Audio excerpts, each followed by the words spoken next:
We're here at Bonnaroo 2013 with the National. How are you guys doing? Good, how are you? I'm good. Good. It just started raining. It's going I to get know. muddy. It's kind of nice though. Every time we show up, it starts to rain. Really? Rain tears. Have you guys ever been to Bonnaroo?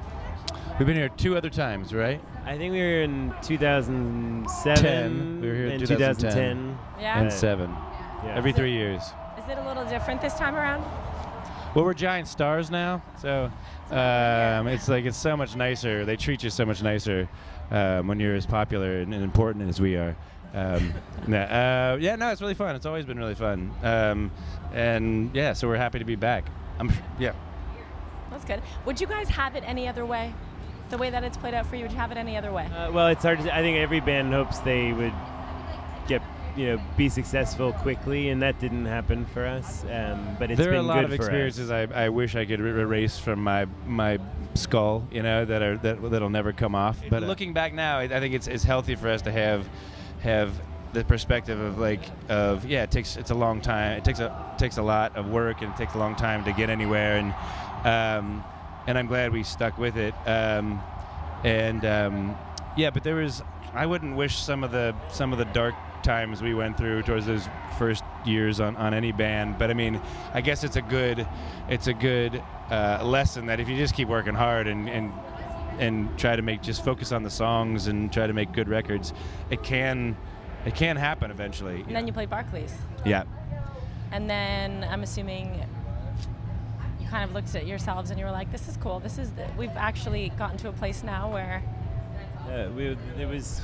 I kept driving by Barclays like in the months before in Brooklyn, or walking by it, and you just look at it and it was very surreal. Yeah, I mean, I was doing the same thing, walking past it and getting off the subway, and there it is again. It was looming in front of us for months, and it's almost, I kept thinking of that scene in Close Encounters of the Third Kind where it opens, there's that walkway you go up into the ship, and we're gonna have to go into that thing, that giant bizarre spaceship, and I very much felt like Richard Dreyfuss, like in the moments leading up to that show. But it was awesome. We had a great time, and it was so fun to do that in Brooklyn. So you guys put yourself out there often. You're vulnerable often in your music, obviously. But like when you did the documentary, I feel like there's things that you put out there that are pretty personal.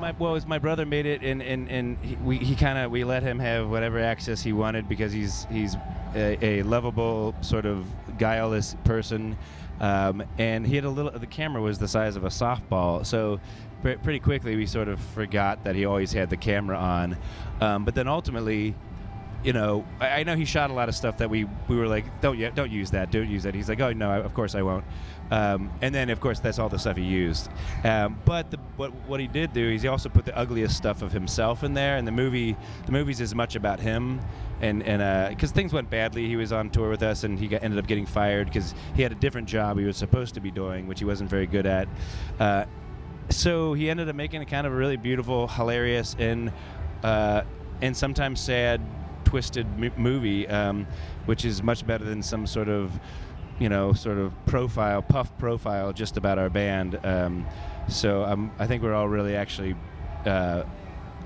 impressed and proud of the movie because it kind of shows a lot. Yeah. With the documentary, with the album, with Barclays, a lot of myself and a lot of your true hardcore fans, they feel like, especially with what Matt said to Pitchfork, that there's some kind of endpoint coming. Right. I didn't say, well, first of all, I said that to Hayden, another Canadian, a good friend of mine. He asked Who? Hayden Desser. Okay. And he interviewed me for The Grid, I think it was called, in Canada, and he asked me, he's like, do you ever think about the band ending? And I said, yeah, I think our band has thought about the band ending, once a week for 14 years, and I said, yeah, I mean, a band does need to end. We toured with REM, and I think they chose a graceful way to stop. So our band will end someday. We're actually getting along better than we ever have, and I think we're having fun writing songs more than we ever have. So I don't see it coming anytime soon, but. I don't know. We might quit tonight. This might be our last show. No, we're not going to play. Yeah. But because you're enjoying this right now. Yeah. You got this album.